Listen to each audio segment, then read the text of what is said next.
Kuda Prana, satu-satunya warga desa Lopandak yang masih hidup, melangkah dengan pasti ke arah Empu Renteng. Jarak mereka tinggal 3 batang tombak. Kuda Prana meraba hulu kerisnya. Pada saat itu Empu Renteng berpaling ke arah Empu Bajil, sehingga dia sama sekali tidak menyadari datangnya bahaya. Ujung keris Kuda Prana meluncur deras ke arah ulu hatinya. Hiya!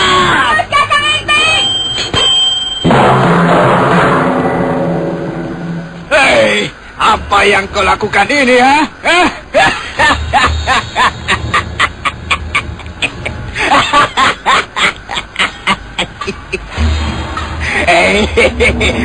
Rupanya kau masih gemar bercanda, Kuda Prana.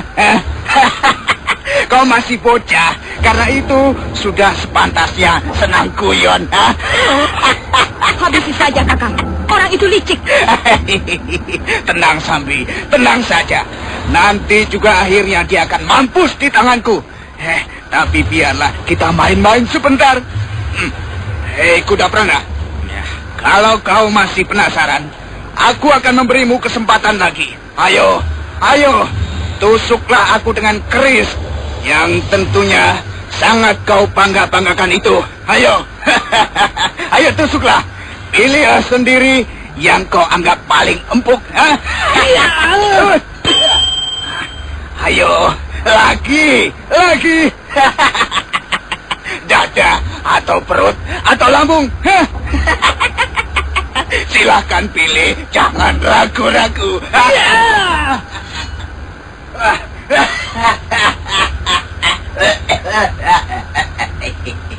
Enak sekali tusukanmu. Kuda Prana, aku tidak mau tanggung-tanggung menjadi pendekar. 10 tahun aku berlatih ilmu kanuragan di atas lereng Gunung Berdiri. Percuma aku turun gunung kalau harus takut pada kerismu yang buluk itu. Ayo, tusuk lagi. Atau kau ingin menggunakan pedang? Silahkan. Tidak nantinya aku menangkis ataupun menghindar. Kuda Prana benar-benar penasaran. Di samping juga ia merasa heran. Dia seperti tidak percaya pada apa yang dialaminya.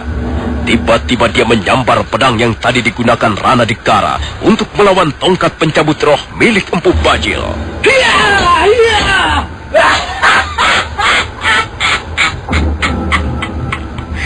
Kalau kau ingin tahu ilmu yang kugunakan ini, Kuda Prana, dengarlah baik-baik. Dengarlah. Inilah ilmu kebal yang bernama Blabak Pengantolan. Aku tidak sombong, Kuda Prana. Tapi kasihan telapak tanganmu. Kalau kau masih juga penasaran ingin melukaiku dengan pedang itu. Kau memang sakti Mandraguna, Empu Renteng. Kau manusia dijaya. Orang tedas tapak paluning pandai sisaning kurindo. Tapi jangan harap aku menjadi gentar. Tidak. Aku tidak gentar. Aku harus membunuhmu. Cukup. Cukup, Kuda Prana. Kuda Prana sangat terkejut dan tangannya mendadak menjadi gemetar. Bentakan Empu Renteng itu bagaikan pukulan angin yang menyambar dadanya. Untuk sesaat, pemuda Lopandak itu sesak napas. Kuda Prana, aku sama sekali tidak marah melihatmu berbuat seperti orang gila begitu. Aku tidak marah kau menusuk dadaku, perutku, leherku dengan kerismu itu. Aku juga tidak marah kau membabat kepalaku dengan pedang itu. Tapi ada satu hal yang membuatku sangat tidak senang, Kuda Prana. Kau mau tahu? Aku tidak senang karena kau telah berani meliciki aku. Aku tak suka diliciki atau ditipu dan dikecoh oleh siapapun juga.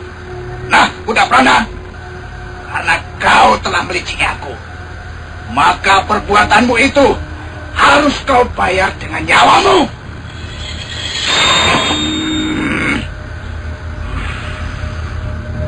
Pedang kuning ini akhirnya minta tumbal juga.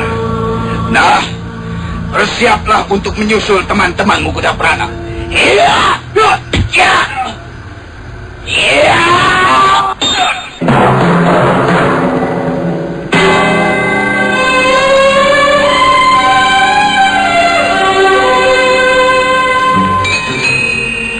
Gerakan Empu Renteng luar biasa cepatnya. Pedang kuning hanya sebentar berkelebat di udara. Dan selanjutnya, tiba-tiba saja kuda Prana sudah tak mempunyai kepala. Tubuhnya limbung beberapa saat, tangannya mengejang, dan akhirnya tubuh itu pun goyah, kakinya tertekuk, dan kemudian...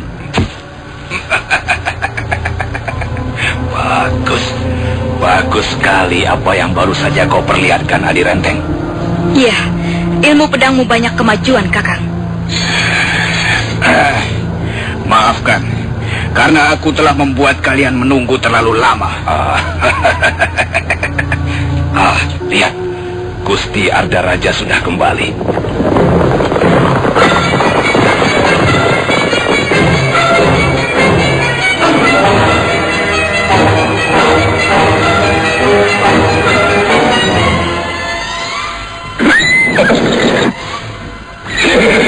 Bagaimana Paman Pacil? Apakah semuanya sudah dibereskan? Sudah, Gusti. Tak ada yang tercecer. Bagus. Aku puas melihat pemandangan seperti ini. Lopandak memang sarang para pemberontak. Karena itu pantas dibasmi. Besok hal ini harus disiarkan ke seluruh wilayah Kediri agar menjadi peringatan bagi desa-desa yang lain. Aku tidak melihat Jalan Rejo. Barangkali itu mereka, Gusti. Iya, benar, Gusti. Itu Jaran Necong dan prajurit-prajurit Kediri.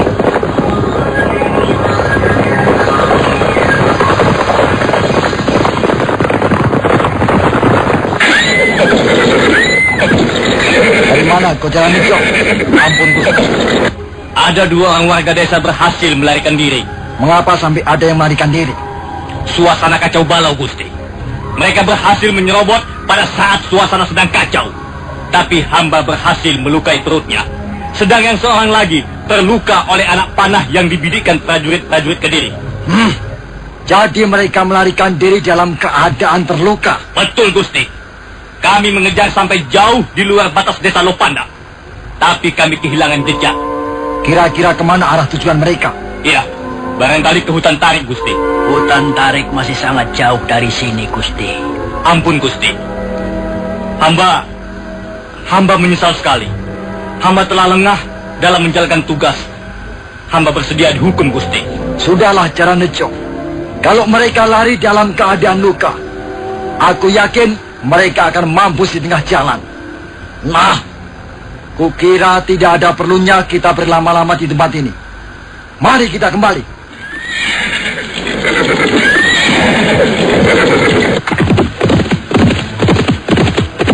Ini tugas kita. Apakah kau masih kuat untuk meneruskan perjalanan? Apakah goncangan di atas kuda tidak membuat darahmu semakin banyak keluar? Kita harus segera tiba di hadapan Gusti Sanggrama Wijaya. Hanya itulah yang kupikirkan sekarang. Aku tidak mau tahu soal luka ini. Biarlah darah menetes di sepanjang jalan.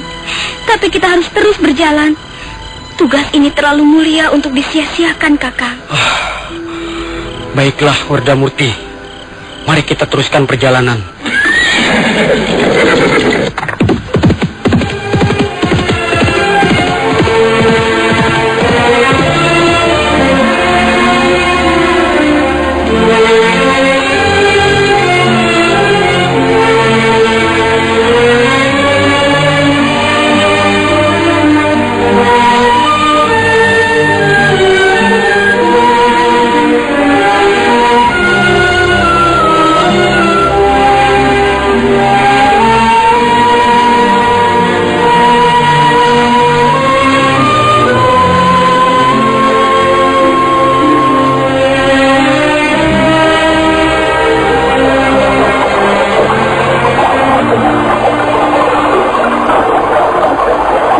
Kita istirahat sebentar, Wardamurti. Aku akan membalut lukaku dulu. Kasihan kau, Kakang Linggapati. Nampaknya lukamu cukup parah. Linggapati sambil meringis menahan rasa sakit di bagian perutnya, berusaha membalut lukanya dengan sepotong kain. Darah segar merembes di atas kain, begitu kain menyentuh luka yang cukup lebar. Mari Mari ku bantu, Kakang. Tidak usah, Wardamurti. Nah, lumayan. Darah tidak begitu deras lagi mengalir keluar. Kau tidak ingin minum dulu, Wardamurti? Tidak, Kakang. Minumlah, supaya lebih segar. Ayo, minumlah, Wardamurti. Kita sudah terlalu lama istirahat, Kakang. Kita berangkat lagi. Iya, sebaiknya begitu. Baiklah, mari aku papa kau ke atas kuda. Ayo, pelan-pelan saja. Nah, sekarang naiklah. Mari ku dorong. Ya, peganglah kuat-kuat. Aku akan naik di belakangmu.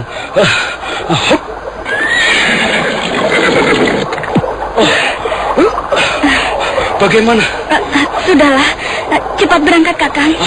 Baiklah, kita berangkat.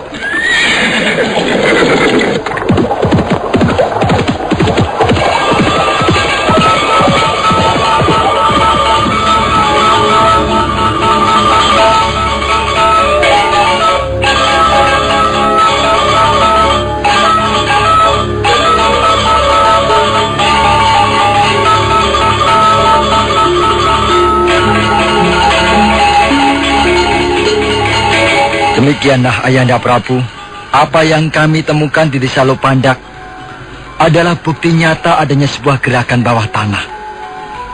Kami menemukan sebuah tempat latihan ilmu kanuragan yang cukup luas dan letaknya tersembunyi. Jelas ada guru, ada murid, ada kegiatan yang dilakukan secara teratur dan terus-menerus di tempat itu. Kami masih menemukan jejaknya, bekas-bekasnya. Karena pada waktu kami tiba di sana, rupanya tempat itu baru saja dikosongkan.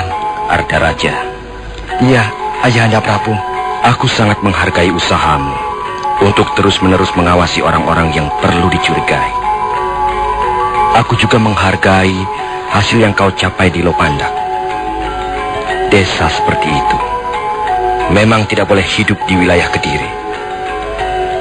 Desa seperti itu harus dijadikan contoh yang buruk bagi desa-desa yang lain. Maka sudah sepantasnya Lopandak di bumi hanguskan. Tapi belum tentu apa yang kau temukan di Lopandak ada hubungannya dengan Sanggramawijaya. Memang Ayahanda Prabu, belum tentu segala kegiatan yang dikerjakan orang-orang Lopandak ada hubungannya dengan Kakang Wijaya. Tapi bukankah kemungkinan seperti itu selalu ada? Percayalah, Ardaraja. Sanggramawijaya tidak akan berani melawan aku. Hambanya tidak ingin peristiwa yang menimpa Singasari akhirnya menimpa Kediri juga, Ayahanda. Tidak, Ardaraja. Itu tidak mungkin. Jaya Katuang bukan Kertanegara. Bapak mertuamu itu memang sudah kelewatan sombongnya. Dan kesombongannya itulah yang membuat dia menjadi lengah. Dia memberi kebebasan padaku untuk membuat wadyabala. Padahal jelas itu berbahaya sekali. Dalam hal seperti ini, soal pemerintahan dan kekuasaan, kadangkala kita memang terpaksa menutup mata. Tak peduli sanak atau kadang, adik, kakak, teman ataupun kekasih. Semua disingkirkan demi kekuasaan. Nah, Ardaraja. Iya, Ayah. Hal-hal seperti ini sudah kusadari benar. Jadi kita tidak perlu merasa takut, karena kita sudah mengetahui rahasianya. Rahasia? Iya. Apa maksud Ayahanda Prabu? Sanggramawijaya kalau mau memberontak padaku harus punya bala tentara yang terlatih, dan jumlahnya harus di atas 10.000 orang. Nah, dari mana dia bisa mengumpulkan orang sebanyak itu? Kalaupun dia bisa, dari mana dia akan memberi makan orang sebanyak itu?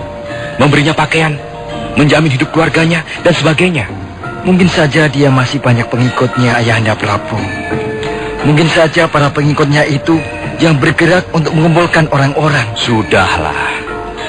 Yang penting, pengawasan terus ditingkatkan. Sebar telik sandi sebanyak-banyaknya. Berilah mereka hadiah-hadiah untuk merangsang semangatnya mencari keterangan yang kita perlukan. Jadi Ayahanda Prabu tidak bersedia meninjau hutan tarik? Itu soal mudah, Ardaraja. Aku sudah lama tidak berburu. Besok pagi, siapkan peralatan berburu. Aku ingin berburu kijang di hutan tarik. Sekaligus mau melihat dari dekat daerah permukiman Sanggrama Wijaya. Nah, cukup, Ardaraja. Terima kasih. Hamba kira lebih dari cukup, Ayahanda Prabu.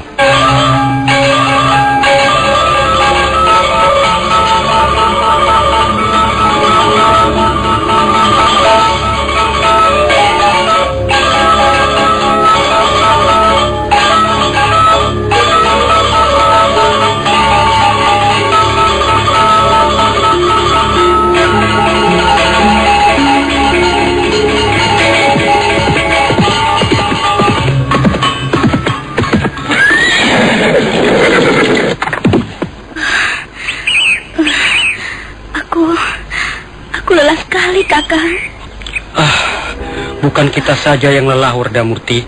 Kuda itu pun nampaknya sangat lelah sekali. Biarlah dia makan rumput dulu. Dia juga perlu istirahat, Wardamurti. Apakah Majapahit masih jauh, Kakang? Aku melihat ada gumpalan asap di beberapa tempat. Mungkin di sana banyak rumah. Mungkin di sana itulah Majapahit, Wardamurti. Kakang Linggapati, aku mencintaimu, Kakang. Aku juga mencintaimu, Wardamurti. Kalau nanti aku mati di tengah jalan, kau yang harus sampai di Majapahit, Kakang. Tidak. Kita berangkat dari Lopandak bersama-sama. Dan kita akan tiba di Majapahit juga bersama-sama, Wardamurti. Wardamurti. Aku akan mencabut anak panah di rusukmu dulu. Tidak usah, Kakang. Biarlah anak panah ini sebagai hiasan di tubuhku. Hiasan yang tak ternilai harganya, Kakang. Tapi darahmu tertahan oleh mata anak panah itu. Lukamu bisa membusuk. Wardamurti. Mari. Aku akan mencabutnya. Kemudian lukamu harus dibalut dengan kain. Aduh, pelan-pelan, Kakang. Aduh. Linggapati memeriksa anak panah yang menancap di rusuk bawah Wardamurti. Anak panah itu menancap cukup dalam. Linggapati menguatkan hatinya agar punya keberanian mencabut anak panah itu. Dia menggenggam batang anak panah sambil memejamkan matanya rapat-rapat.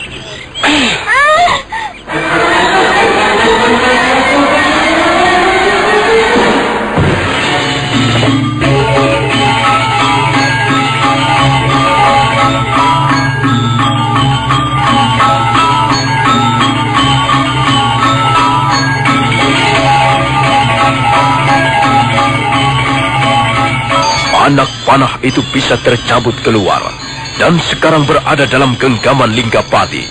Tapi akibatnya sungguh menyeramkan. Luka Wardamurti menjadi amat lebar. Dagingnya tersobek dan darah segar menyemprot keluar membasahi wajah Linggapati. Nah, saudara pendengar, bagaimanakah kisah selanjutnya? Apa yang akan terjadi atas diri Wardamurti?